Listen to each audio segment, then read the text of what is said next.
Zara was 27, beautiful, well-mannered, and deeply in love. At least that's what she thought when she married Philip. He was a banker, always neat, and spoke like a gentleman. Their wedding was lavish, filled with smiles, and promises whispered under moonlight. Everyone envied them. But the cracks started showing 3 months into their marriage. Philip couldn't last in bed. It wasn't just about the time, it was the effort, the care, the connection. He'd finish quickly and roll over like nothing happened. Zara tried. She prayed. She spoke gently. She begged him to seek help, but Philip would only laugh. "What's your problem, Zara? Aren't you satisfied?" She cried in silence. Every night. Feeling lonely even while lying next to her husband. Ella was Zara's best friend since university. Bold. Free. Confident. The kind of woman who wore her emotions like lipstick, bright and unapologetic. When Zara complained, Ella listened. She never judged.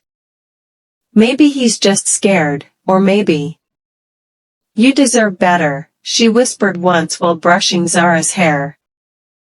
One evening, Ella came over for a weekend sleepover. Philip was away on a business trip. It started with wine. Then laughter. Then a movie under a blanket. Zara felt something stir when Ella gently placed her hand over hers. It wasn't confusion, it was calm. For the first time in months, she felt seen. Touched. Desired. And in the silence of the night, their lips met. Zara thought it was a one-time thing. A mistake, maybe. But her body betrayed her. She craved Ella's touch. Her soft whispers. Her understanding. Their secret meetings began. In hotels. In Zara's car. And eventually, at Zara's own home, when Philip was working late. The more she pulled away from her husband, the closer she fell into Ella's arms. Ella, who kissed her shoulder when she cried. Ella, who made her laugh in bed. Ella, who made her feel like a woman. But secrets have a way of becoming storms. One rainy Thursday, Zara thought Philip had gone on a business trip to Abuja. She invited Ella over. The wine poured again. Their laughter filled the room like music. They made love, slow, intense, right there on the bed she once shared with Philip. But unknown to her, Philip's flight got cancelled. He opened the door and walked into their bedroom. He froze. Zara, in bed, with Ella. Both naked. Twisting under the sheets like lovers. Their eyes locked. Time stopped. Philip didn't scream. He just stood there, tears forming in his eyes. Zara, here? Our bed? With a woman? Ella grabbed her clothes and ran. But Zara just sat there. "You never touched me the way she did," she said, voice shaking. Philip's world shattered. He stormed out. Philip didn't return that night. Nor the next. Then came the letter. "I loved you, Zara. Even with my flaws. But I never thought my wife would replace me.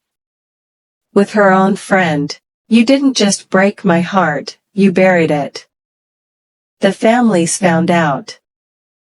Rumors spread. Zara became the topic of gossip. But despite everything, Ella stayed. She held Zara when the world turned its back. She loved her not in secret anymore, but openly, proudly. And Zara? She had never been more scared. Or more alive.